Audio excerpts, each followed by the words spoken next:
The first half of the 22-23 season was a turbulent one for Liverpool. Their players declined in form, fitness levels were very low, morale was very low. They had a lot of problems to deal with. But thanks to a late upturn in form, they managed to finish 5th, getting themselves into Europa League football. Towards the end of the season, they went 11 games unbeaten, winning 7 straight. This run of results can be attributed to players like Trent and Mo Salah rediscovering their form, among others, but the main reason for me is Klopp. Klopp was known for his 4-3-3 heavy metal gegenpressing football, and for years, he used the same tactic. He didn't make any major changes, looking like he was a major proponent of the if it ain't broke, don't fix it mindset. But last season, they were found out as teams found ways to exploit Liverpool's lack of tactical flexibility, and this resulted in their poor form early on in the season. But later on in the season, during the run-in, Klopp adopted a better style that better fits certain players and overall improving the structure and quality of the team. On paper, they still lined up in a 4-3-3, but in possession, we started to see Trent Alexander-Arnold drift into midfield to play alongside Fabinho as an inverted fullback. This tactic was quite popular with the likes of Pep Guardiola using Joao Cancelo, Mikel Arteta using Zinchenko, and Erik ten Hag with Mazraoui at Ajax, and now Diogo Dalot at Man United. Klopp's fullbacks never drifted inside, they provided the width with the wingers coming inside. But in the new structure, we saw Robertson tucking into the back three as a left-sided centre-back, Van Dijk as a central centre-back, Konate covering the right, Trent inverting into midfield, allowing the 2-8s and Jones and Elliott or Henderson to move higher up the pitch, with the wingers in Salah and Diaz providing the width. Now, this tactic has its ups and downs, but let's start from the benefits. The big thing here is Trent coming into midfield, somewhat relieved of his defensive duties, playing as a deeper lying playmaker, a tempo controller. This suits his skill set. He's an excellent passer with all sorts of passes in his locker. He's a top technical player regarded by many as a generational talent. Trent inverting also somewhat relieved Fabinho of his ball-playing responsibility, as Trent was now doing the progression from deep. Fabinho was tasked with being a pure anchorman, shield the back line, nothing else. The biggest downside I'd have to say is further up the pitch. Diaz and Salah are not best utilized on the touchline providing the width, particularly Salah, as he's much better coming inside as an inverted winger, or maybe even a second striker. Diaz is somewhat better at holding the width than Salah, but still, he's also better at coming inside. Despite it not being their best position, they can still perform their roles to a very respectable standard. However, the major problem lies in the back line.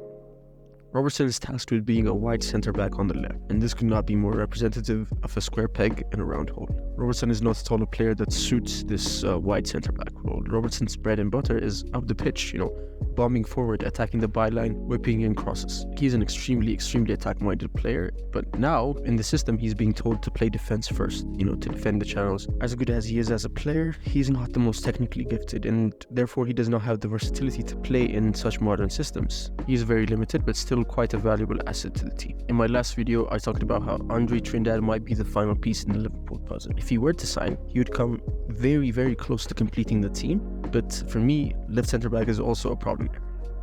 Like I said, Robertson is quite limited in the system, so if he is to be a part of this team, we're gonna have to find another role for him.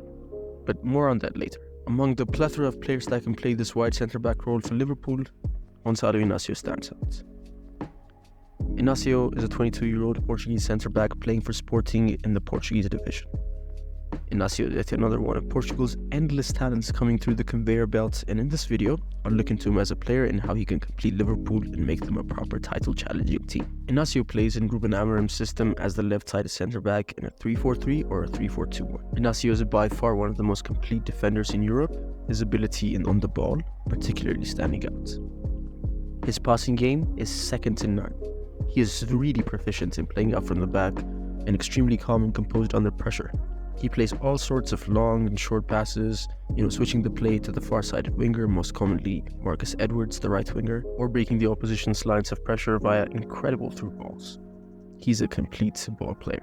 He also offers the option of carrying the ball into midfield if the pass isn't on. He's a very good dribbler. He can shield the ball and carry it up the pitch, at times even into the attacking third. His technical ability and football IQ allow him to be a very versatile weapon for Ruben Amorim. Defensively, he is really good at reading the play and breaking it up. He covers the channels really well, anticipating the move before it happens. He doesn't boast crazy aerial duel numbers though, but he has a very good success rate for his attempts. But this metric is somehow skewed, I'd have to say, due to him playing wide. He normally doesn't really face a lot of aerial duels. Normally it's the central centre-back, Coates, that faces the aerial duels, but as for Inacio, ground duels are his specialty. He ranks really high for blocks, tackles and interceptions. As mentioned earlier, at times he steps up into the midfield playing as this libero, moving the ball either by carry or by pass. His agility and mobility allow him to cover a lot of ground, and as a result, he is quite rarely caught out. Such a complete defender at 22 years of age is very rare to come by. But Liverpool already have enough centre-backs at the club, and Van Dijk plays left centre-back. So, wouldn't signing Inacio be a waste of his talent? Good question. One to which I would answer, no, it would not be a waste of talent because he won't be playing in contention with Van Dijk or Konate. He will be playing ahead of Robertson in the wide centre-back role. Now, a worry that fans may raise is that Inacio has never played left-back in his career, and that's a fair claim, Technically, he will not be a left-back.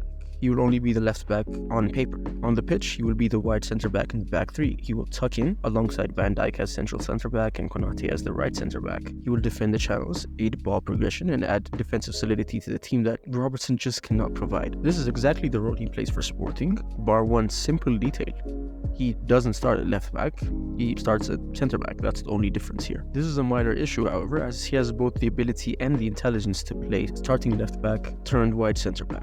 So if Inacio plays left centre back, what about Robertson? Well, to answer that, I think we need to think of Robertson's strengths. As I mentioned before, he's an attack-minded player with great crossing ability.